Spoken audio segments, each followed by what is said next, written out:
너는 너희 고향과 친척과 아버지 집을 떠나 내가 내게 보여줄 땅으로 가라. 내가 너로 큰 민족을 이루고 내게 복을 주어 내 이름을 창대하게 하리니 너는 복이 될지라.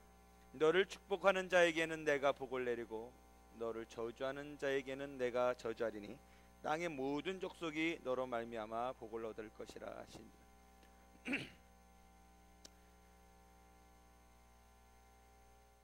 우리 유머 하나 하고 시작하겠습니다. 제목이 화장실에서 생긴 일.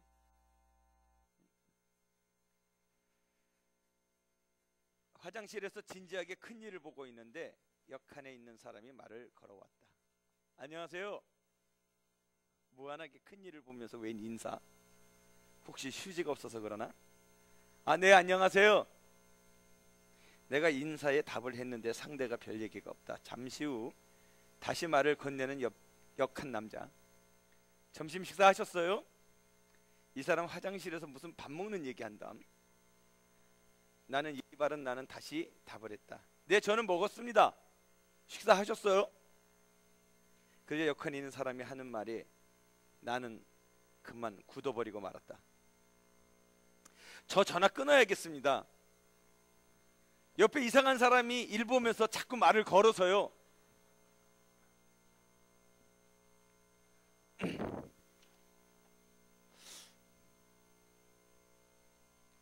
오늘 여러분들과 나누고 싶은 것은 그리스도인이 세상에 어떤 시각을 갖고 살아야 되는가, 이 땅에서 어떤 시각을 갖고 살아야 되는가에 대한 얘기를 좀 하려고 합니다. 많이 오해되어지고 편견이 있는 부분이 많기 때문에 이 땅에 사는 동안에 시각을 좀 교정해야 되겠다, 이런 생각을 좀 갖게 됩니다. 기독교가 갖는 이 관은 신관에서 시작하는 것입니다. 기독교를 제외한 어떤 종교에도 신관이라는 것은 없습니다. 인격적 존재가 아니라 어떤 개념이죠. 불교도 그렇고 힌두교도 다 그렇습니다. 예를 들면 대표적으로 불교만 해도 이 석가모니가 신이지만 이 경배의 대상은 아닙니다, 여러분. 불교 자체가 그런 겁니다. 이 석가모니가 먼저 득도했기 때문에 득도해서 열반의 세계로 들어갔다 이 말이죠. 그래서 우리도 먼저 선각자인 이 석가모니의 뒤를 쫓아서 우리 또 도를 득하는 겁니다. 무슨 얘기인지 아시겠죠? 그래서 우리도 열반하는 것이죠. 그러니까 우리가 열반하는데, 불교적인 용어를 얘기하는 겁니다. 열반하는데 어떤 석가모니가 나를 도와준 거라든지 이런 건 전혀 없습니다. 내 노력에 의하여 해야 되는 것이죠. 이해되시겠어요? 그리고 그분이 나의 어떤 표상일 뿐이지 나를 하나 도와주시는 신적 존재로서의 하나님은 아니라는 것이에요. 그런 의미에서 어떤 개념일 뿐이지 신관을 갖고 있지 않다라고 제가 지금 여러분에게 말씀드리고 있는 것입니다. 그런데 이 불교에서 그렇게 도를 쫓아보니까 뭐를 하게 되냐면, 득도하기 위해서는 자비라는 것을 갖게 된 것이죠. 왜 그럴까요? 어떤 선행, 의로운 삶이 강조되어져서 그런 고행과 남을 돕는 일을 통해서 어떤 득도하겠다라는 것이 불교가 갖는 의미입니다. 그래서 그들이 쓰는 용어가 항상 자비라는 단어가 제일 많이 있는 것이죠. 가난한 자를 돌본다든지 내가 삶을 희생한다든지 그런 것이죠. 그래서 자칫 잘못하면 기독교가 불교나 여타 종교에 비해서 삶이나 배품이 적은 것처럼 느껴지기도 합니다. 그냥 느낌상으로 그렇다 이 말이에요. 왜냐면 그리스도인들은 언제나 하나님 앞에만 이렇게 나아가는 것처럼 보이니까 그렇게 느껴진다 이 말이죠. 그렇게 느껴지는 이유가 있어요. 사실은요. 그 이유는 뭐냐면 구원론 때문에 그런 것입니다. 구원론. 이 구원론이라는 것은 굉장히 참 중요한 것이죠. 우리의 구원은 개인적이죠. 그렇죠? 개인이 결단하여 얻어지는 것입니다. 믿음, 구원 다 개인적인 것이에요. 남이 해줄 수 없다는 차원에서의 개인적이라는 것으로 말하는 것이죠. 그런데 그렇다고 해서 하나님께서 이 우주적인 것의 차원에서 어떤 간섭이나 일을 포기하고 계신 것은 결코 아니라는 것을 명심하셔야 되는 것입니다. 그럼에도 불구하고 구원이 개인적이란 차원에서 세상에 대해서 대단히 부정적인 시각을 갖는 것처럼 보인다라는 것입니다. 이해됐죠? 예. 믿음과 구원이 개인적이기 때문에 그렇게 느껴진다 이 말이에요. 물론 우주가 크다고 해서 인간과 대등하거나 인간을 대신할 수는 없습니다. 왜냐하면 인간이 가장 중요하기 때문입니다. 그렇다고 해서 자연계를 부정하는 시각을 갖게 되어지는 구원관을 갖게 되어지면 세상의 권세, 세상의 체제, 구조, 나아가선 역사에 대해서도 대단히 부정적인 시각을 갖게 된다는 것을 인식하셔야 됩니다. 성경은 그렇지 않다라고 제가 얘기하려고 하는 것입니다. 그래서 세상에서 어떻게 정치를 하든 세상이 어떻게 흘러가든 관심이 없다, 그렇게 생각한다는 거예요. 이게 정말 잘못된 그리스도인의 구원론이요, 이 인간론인 것입니다. 오늘 그것에 대한 얘기를 제가 논리적으로 좀 해드리려고 하는 것입니다. 그래서 세상은 어떤 것이냐? 타락한 것, 멸망을 받을 곳, 배가 파선해가지고 우리는 딱 건짐받아서 천국 갈 사람. 그러니까 왜 세상이 자꾸 파선할 세상으로 말하는 거죠? 이 구원론에 많은 사람들이 갖고 있는 시각이라는 것이에요. 여러분, 빌딩이 불타고 있는데 헬기 타고 주님께서 오셔서 우리 영혼이 다 구원하시는 거예요. 그러니까 세상은 불타고 있는 세상, 멸망받을 곳이라고 언제나 우리 인식 가운데 그런 것을 갖고 있다는 것이죠. 그래서 세상과의 관계는 되도록 피하고 먹고 사는 정도로만 관계를 유지하려는 자세, 이런 자세를 우리가 많이 갖게 된다는 것이에요. 그래서 신앙이란 세상을 멀리하고 개인적인 경건에 몰입하는 것이 신앙이다, 이렇게 생각하는 사람들이 참 많습니다. 대단히 잘못된 것입니다. 성경에 그렇게 이야기하고 있지 않다라는 것을 오늘 좀 말씀드리려고 합니다. 요한복음 3장 16절에 하나님이 세상을 이처럼 사랑하사 독생자를 주셨다 그랬어요. 근데 신기하죠?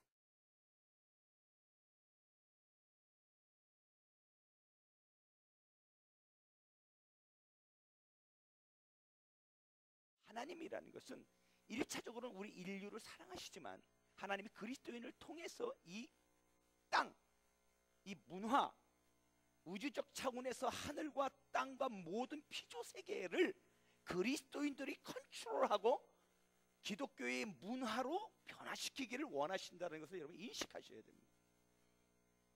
그러나 교회마저도 이런 시각이 없기 때문에 세상 사람, 그리스도인들도 대단히 세상에 대해서 부정적인 것을 갖게 되는 거예요. 여러분, 찬송가 같은 경우도 어떤지 보십시오. 우리가 이런 찬양이 성경적인 것입니다. 내 영혼이 은총 입어 중한 죄짐 벗고 보니, 어떻다고요? 할 일 많은 세상에, 이 땅에서 천국으로 화하도다. 아시겠어요? 이 세상이 천국으로 화해야 되는 것이에요. 그러니까 그리스도인의 삶은 이 땅에서 삶을 괴로운 세상 이렇게 그렇게 가면 안 된다는 거예요. 근데 찬송가 중에서도 479장 뭐 이런 건 봐요. 괴로운 인생길을 가는 몸이 평안히 쉴 곳이 아주 없네. 대단히 부정적인 얘기들입니다. 걱정과 고생이 어디는 없으리 돌아갈 내 고향 하늘나라. 이런 찬양을 하면서 어떻게 되냐면 사람들의 마음인데, 이 땅은 아주 부정적인 것이다. 우리가 돌아갈 날은 하늘나라밖에 없다. 그러니까 여기서 어쨌든 대충 살자. 밥 먹는 데가 여기니까 대충 아부하면서 살다가 가자. 뭐 이렇게 생각한다는 것이에요. 근데 세상이라고 표현하신 것은 왜 표현하신 거냐? 하나님은 제가 말했던 범우주적인 모든 것들에 대해 컨트롤하기 원하신다는 거예요. 여러분, 이 땅이 어떻게 타락했습니까? 그리스도인이 이 아담이 범죄함으로 타락했죠. 그때 세상이 가시와 엉겅퀴를 내면서 이 자연도 다 타락해 버린 거예요. 이 자연계가. 그러니까 이 자연계는 하나님을 찬양하게 돼 있다고요. 얼마나 아름다운 것인지 몰라요. 주 하나님 지으신 모든 세계, 참 아름다워라. 주님의 세계는 너무 아름다운 것입니다. 이것도 흔적이 남아 있다고요. 다 타락해서 가시도 내고 엉겅퀴도 냈지만은, 그러나 이걸 보면서 우리가 하나님이 주시는 놀라운 것들을 감상할 수 있어야 되는 것이에요. 그리고 모든 역경 가운데서도 하나님께서 하시는 놀라운 역사를 우리가 눈으로 보며 세상을 개혁해내어지는 것이 그리스도인이 해야 될 일이라고 제가 이야기하고 있는 것입니다. 로마서 8장 19절부터 보면 한번 같이 읽어볼까요? 시작!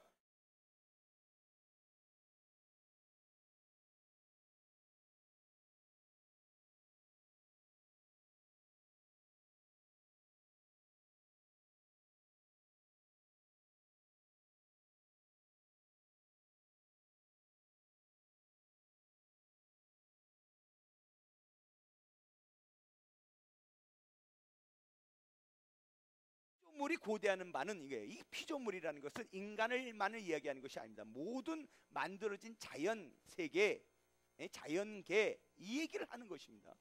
자꾸 좁게 인간, 나, 우리 가정의 구원, 이렇게 생각하시면 안 된단 말이죠. 하나님 이 모든 것에서 우리가 그리스도인의 문화를 일으켜야 돼요. 여러분, 가정이 무엇입니까? 가정이 우리가 행복하다는 것만을 답을 주는 것이 아니라고요. 가정의 문화도 하나님이 원한다라는 거예요. 그리스도인의 문화, 가정생활에서 그리스도인은 어떻게 사는 것이며 이것이 영향력을 끼치는 그리스도인의 가정생활이 되기 원하신다라는 것이에요. 봐요, 피조물이 고대하는 바는 하나님의 아들이 나타나길 원한다는 거예요. 그러니까 여러분들이 세상을 개혁해내야 되는 것입니다. 여러분들이 세상을 주도권을 갖고서 흔들어내면서 하나님이 기뻐하는 그 세상으로 만들어져야 된다는 것이라고요. 예를 들면 기업을 보시자고요. 기업이 어때야 됩니까? 기업이 이웃만을 치고하는 자기 이기주의에 빠지면 안 되죠. 기업은 정직하고 신뢰가 있으며 좋은 상품을 만들어내야 되는 것입니다. 그리고 직장의 체계에 있어서도 많은 것이 잘못된 직장 체계가 어떤 겁니까? 승진을 위한 아부, 승진을 위한 사교. 그래서 골프 문화가 왜 많이 발달됐습니까? 나는 골프는 치고 싶지 아니하지만은 이 골프를 쳐야 물건도 팔 수 있기 때문에 골프도 치는 케이스가 많지 않습니까? 그러니까 모든 것이 어그러지고 모든 것이 자지러진 것이라고요. 그건 하나님 앞에서 올바른 것이 아니라고요. 그런 모든 것들을 그리스도의 문화로 바꿀 수 있어야 되는 것입니다. 그것이 인간의 욕심인 것이죠. 예를 한번 들어봅시다. 우리가 어디 물 좋은 곳에 갔다고 생각해 보세요. 그러면 사람들은 그 물 좋은 곳에 대해서 뭐라고 얘기합니까? 하나님이 주신 이 물 좋은 곳을, 자연을 누려야 되겠다고 생각하지 않습니다. 주님의 높고 위대하심을 찬양하고 이런 것이 아니라 거기서 욕심을 다시 부리기 시작하죠. 여기다가 모텔을 지면 기가 막히겠다. 언제나 이윤 추구와 욕심밖에 가져가는 것이 없다고요. 그리스도께서 원하시는 그런 자연계의 아름다움을 감상하고 그것을 누리는 참다운 그리스도의 문화가 없다라고 제가 이야기하려고 하는 것입니다. 사람들이란 건 아주 빈약하죠. 소극적이죠. 염세주의적인 내세적인 신앙밖에 없습니다. 예를 들어보면 물가에 갔다고 치자고요. 그럼 물가에 갔을 때 여러분 어떤 일을 만나고 어려움이 당하면 사람들은 언제나 기도하는 것에만 급급합니다. 그것을 대항하여 문화가 우리에게 위협을 가하면 문화는 문화적으로 우리가 세상을 변화시키고, 아시겠어요? 예술은 예술대로 변화시키고 하는 전 차원에서, 인생의 전 차원에서 그것을 대처해 나가지 못하고 무엇인가 어려움을 당하면 다 기도로, 삶이 어려워 다 도피적인 기도로 한단 말이죠. 그것에 대해서 우리가 정말 성령께서 인도하시는 전투적이면서도 문화를 문화로 대응할 수 있고 세상을 세상으로 대응할 수 있는 그러한 것을 하나님은 원하시는데도 불구하고 그렇게 가지 못하는 것은 바로 소극적인 구원관, 이런 것 때문에 그렇게 되는 것입니다. 여러분 문화도 보세요. 우리가 개혁해야 될 문화가 얼마나 많은지 모릅니다. 여러분 TV를 보시면 언제나 불륜이잖아요. 예? 예를 들면 이런 거죠. 사랑하는 아들이 여인을 사귀었어요. 근데 그 여인이 알고 봤더니 내가 젊었을 때 바람 펴서 한때 사랑했던 여인이 낳은 딸이야. 맨날 이런 소재 아닙니까? 난 보면 딱 알아요, 그냥. 그래서 둘이 좋다고 그러는데 아버지는 번민하는 거야. 말도 못하고 이거 어떻게 해야 돼? 어떻게 해야 돼? 이거 맨날 얼마나 지저분한 내용입니까?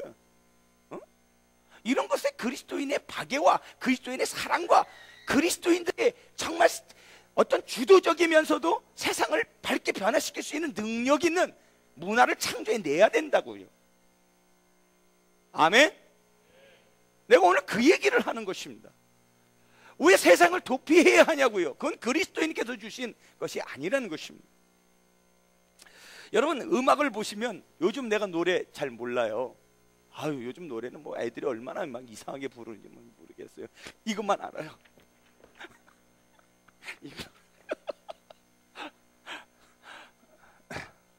노래 한번 보세요.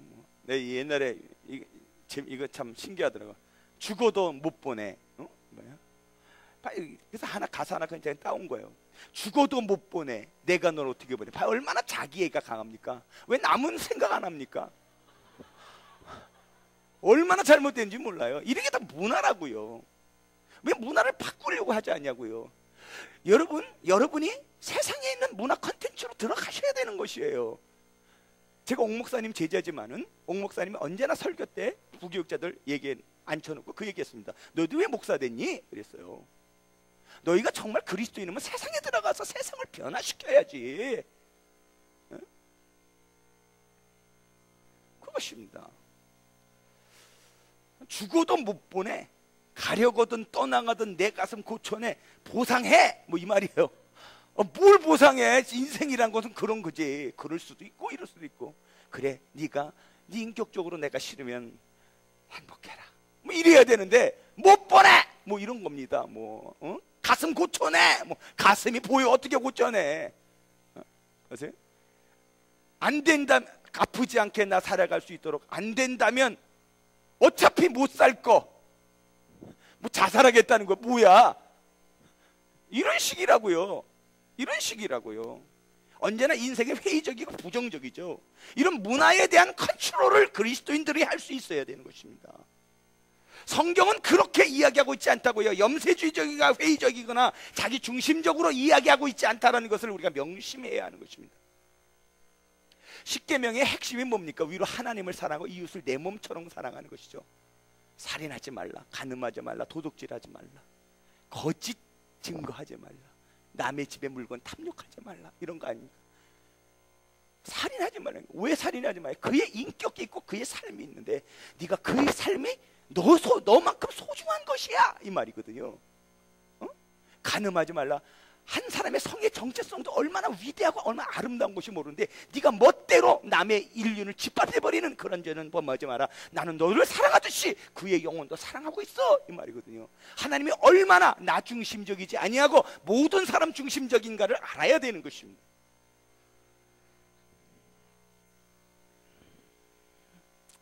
창세기 1장 27절에서 하나님이 자기 형상 곧 하나님의 형상대로 사람을 창조하시고 어떻게 했어요?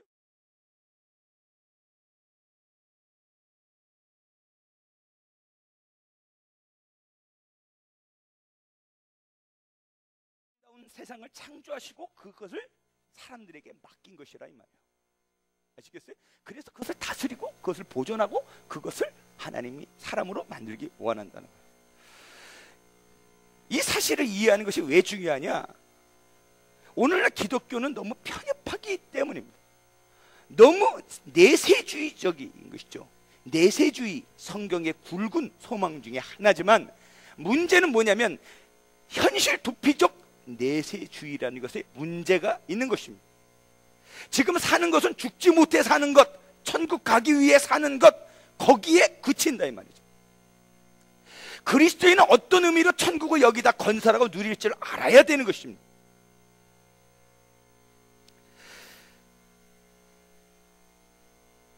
그래서 이 땅을 변화시키고 이 땅을 개혁해내는 것이 바로 그리스도인이라는 것을 여러분 명심해야 됩니다.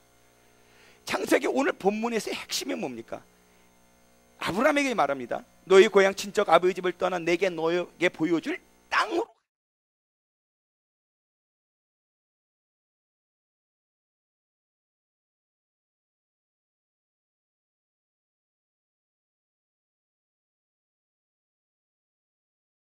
내세 중심적인 것도 중요하지만 이 땅을 그리스도의 나라로 건설을 할 줄 알아야 되는 겁니다.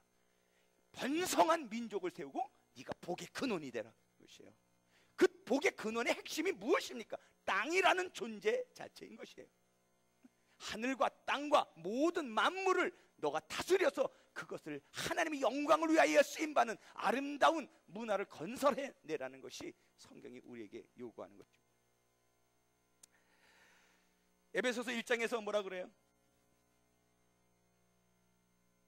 성경이 정확하게 나왔습니다. 그 뜻의 비밀을 우리에게 알리셨는데 그것은 뭐냐면 그리스도 안에서 때가 찬 경륜으로 예정하신 것인데, 그게 뭡니까? 하늘에 있는 것이나 땅에 있는 것이, 아시겠어요? 다 만물을 얘기하는 겁니다. 그리스도인만 얘기하는 것이 아니에요. 우리의 구원만 얘기하는 것이 아닙니다. 하늘에 있는 것이나 땅에 있는 것이 그리스도 안에서 통일된다. 이게 무슨 얘기냐면 원어적으로 회복시키겠다 이 말이에요. 아멘. 하나님이 우리에게 요구하시는 것은 하늘에 있는 거나 땅에 있는 것이나 그리스도 안에서 회복되어지는 그런 일들이 일어나야 된다는 것입니다. 그것이 여러분과 우리에게 주신 문화의 하나님 명령인 것입니다. 더 정확하게 골로새서 1장 19절 20절에 나왔는데 제가 여러분 이해하기 쉽게 쉬운 성경으로 한번 적어봤습니다. 쉬운 성경 이렇게 됩니다. 하나님께서 자신에 속한 모든 것이, 이게 뭘까요? 피조물을 얘기하는 것이에요. 이거 다 하나님 지으신 것이거든요. 그리스도 안에서 살아가는 것을 기뻐하셨습니다. 하나님께서 이 땅에 있는 것이나 하늘에 있는 것이나 모든 만물이 오직 그리스도를 통하여 하나님께 나올 수 있도록 정하셨습니다. 아멘. 그리스도께 나오는 것이에요. 이 땅은 버려지는 것이 아닙니다. 이 땅의 문화도 버려지는 것이 아니라고요. 이 땅의 문화도, 이 땅의 자연도, 이 땅의 모든 것도 그리스도의 문화를 심어놓을 수 있어야 되는 것이에요. 주께서 말하는 것은 그런 것입니다. 그러니까 전 존재에 걸쳐서 그런 것을 갖고 있어야 된다는 것이죠. 성도님들은 역사의 끝이 무엇이라고 생각합니까? 한동안 종말론이 판쳤었죠. 지금도 종말론이 있습니다. 세상의 끝은 제왕이다. 의외로 많은 성도들이 그런 생각을 갖고 있습니다. 그래서 세상에 대해서 너무 비관적인 것이죠. 맞습니다. 불신자에게 있어서 세상은 비관적입니다. 그러나 그리스도인들은 다르죠. 우리가 가는 곳이 어디입니까? 하나님이 우리에게 가는 것은 새 하늘과 새 땅이라고요. 아시겠어요? 영계가 아닙니다. 여러분 오해하지 마셔요. 우리가 천국 가면요 영적으로 이렇게 확 날아다닐 거로 착각하시는데 성경적인 근거에서는 걸어 다녀요. 아셨어요? 대티기처럼 그것이 아닙니다. 그래서 성경적인 이야기인 건 새 하늘과 새 땅인 것입니다. 새 하늘이라고요. 새 땅이라고요. 그것은 물질계입니다. 우리가 천국에 갔을 때도 물질계에서 산다고요. 그러나 거기엔 죄가 없고 눈물도 없고 고통도 없고 다시 죽음도 없는 그러한 곳이라고요. 그런 의미에서 그리스도인의 종말론은 바로 무엇이냐면 회의적이거나 부정적이거나 염세주의적인 것이 아니라 새 하늘과 새 땅으로 우리 영혼이 옮겨지는 것, 그것이 바로 그리스도인의 종말론인 것입니다. 그러니까 언제나 하나님 우리의 전 존재 가운데 이 땅을 개혁해내고 이 땅을 그리스도인의 사람의 삶으로 만들어내야 되는 것입니다. 여러분이 세상에 진출하셔야 됩니다. 강력하게 진출하셔야 됩니다. 미술하는 사람 미술하는 사람으로서 그리스도의 문화를 심어야 됩니다. 연극하는 사람 연극, 음악하는 사람 음악으로 심어놔야 되는 것입니다. 언제나 거기 그리스도의 이야기만 들어갔다고 해서 문화가 아니라고요. 삶의 전 존재를 바꿔내야 되는 것입니다. 아주 인격적이면서도 하나님이 기뻐하시는 전 존재의 인격으로, 삶으로, 복음으로 그렇게 만들어져야 하는 것입니다.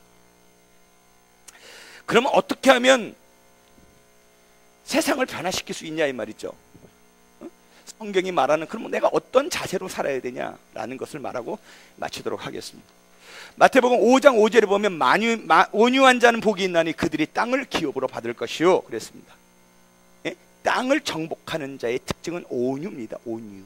이 온유 안에는 그리스도께서 당하신 고난을 짊어지면서 정말 모든 것이 자기 십자가를 지고 자기를 부인하는 것, 이것이 온유의 의미입니다.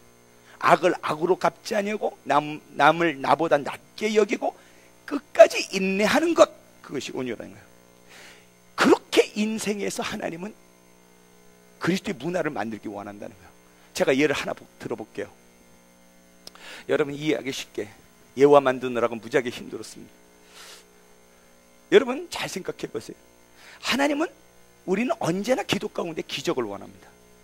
하나님이 악당을 확 진멸하지 아니하고 왜 지금 이 땅을 그대로 두었을까? 그렇게 생각합니다. 하나님은 이 돌들로도 아브라함의 자손을 만들 수 있다고요. 아멘. 하나님이 지진을 일으켜서 그냥 악당들 다 묻혀버리게 할 수 있다고요. 이 땅을 두 동강이 낼 수도 있다고요. 그럼에도 불구하고 하나님이 그렇게 안 하시는 이유가 뭐냐 이 말이에요. 내가 예를 하나 들어볼게요. 우리가 자녀를 키우는데 이 자녀가 참 말을 안 들어요. 하나님의 은혜와 하나님께서 주신 그 순종의 자녀로 키워야 되는데 애가 그렇게 가지 않는단 말이죠.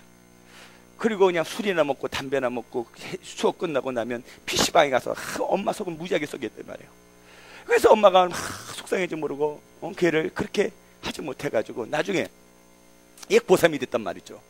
이제 수능이 4일 남았는데 이제 교회에서 갑자기 플래카드 쫙 붙었어요. 수능 100일 기도. 그래서 막 기도했다고요. 하나님, 그 아이의 전 존재의 삶은 아무런 중요한 것이 아닌 것이 그 교회에 나타나는 어그러진 모습들이란 거 여러분 아십니까? 그래서 기도하죠. 기도해서 하나님 어떻게든지 붙여주세요. 어떻게?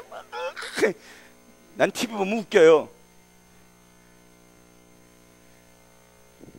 그 엄마들은 왜 애들 시험 보면 집에 가서 자든지 커피를 마시든지 이럴 것이지 왜 학교 교문 쇠창살을 붙잡고 왜 이러는 거예요 대체?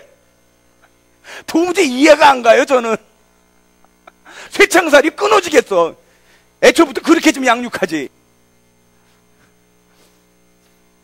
근데 결론이 어떻게 나냐? 애가 붙었단 말이죠. 기적이 일어났다는 거예요. 어떻게 되냐면 막 그 학과가 너무 좋은 학과인데 막 애들이 막 너무 좋은 학과니까 여기 치면 떨어져 해가지고 다 원서를 안 나가지고 미달돼가지고 합격했어요 하고 했단 말이죠. 하나님은 그렇게 영광 받기를 원하시지 않는다니까요. 여러분 미안합니다. 내가 이런 얘기해서 그렇게 됐을 때는 굉장히 회의적이고 하나님의 은혜와 하나님의 사랑과 그것이 그의 전제 가운데 나타나냐고요. 하나님이 그런 기적을 원하시는 것이 아니에요. 하나님은 문화 자체를 바꾸기를 원하신다고요. 아이들이 이 땅에 있는 동안에 정말 순종과 은혜의 삶을 살아갑니다. 얼마나 멋있습니까? 부모는 아이를 너무 사랑하죠. 새벽이면 깨워서 맹모 삼천을 하는 겁니다. 그래서 애에게 기도를 해주고 또 애가 문제를 일으켰을 때는 보듬으면서 그리스도의 사랑으로 그를 키우고 밤이면 그와 함께 그가 공부하는 모든 현장 가운데 깊이 있게 은혜를 나누고 그 아이를 사랑하고 그런 걸 원하신다고요. 그래서 아침에 있는 맛있는 따뜻한 밥을 줘서 그 아이의 인격 가운데 어머니의 사랑이 스며들어 정말 어머니 사랑이 무엇이구나 이런 것들을 알고 아이들이 하나님의 은혜와 아이들이 이 땅에 살아가는 것이 무엇인가를 아는 것을 통하여 하나님은 영광 받으시길 원하시는 것이지, 갑자기 모든 것은 다 어그러졌는데 주야 해서 기적이 팍팍 일어나는 것은 그것은 하나님이 원하는 이 땅의 문화의 실현이 아니라는 것입니다. 하나님이 원하시는 것은 우리의 삶이라고요. 우리의 삶이 변화되어야 되는 것이라고요. 그리고 전 존재 가운데 하나님이 원하시는 인격과 하나님이 원하시는 그리스도의 그 문화와 삶이 이어져야 된다는 것을 제가 이야기하고 싶은 것입니다. 성경은 뭐라고 얘기하고 있습니다. 오늘 주님께서 자기를 비워 종의 형체로 오셨습니다. 온유했던 그분이 누굽니까?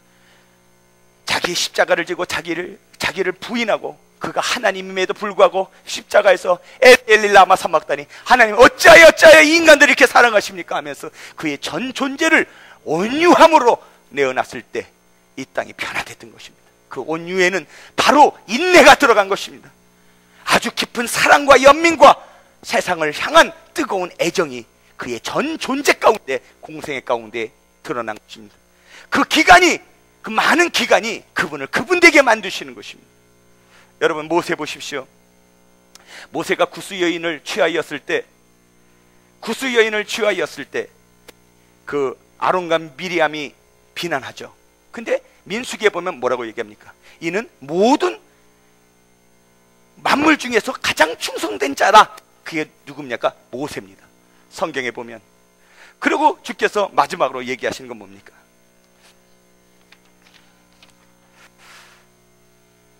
내 종 모세와는 그렇지 아니하니 그는 내 온 집에 충성함이라 했어요. 12절 3절. 이 사람 모세는 온유함이 온 지면의 모든 사람보다 더하리라 그랬어요.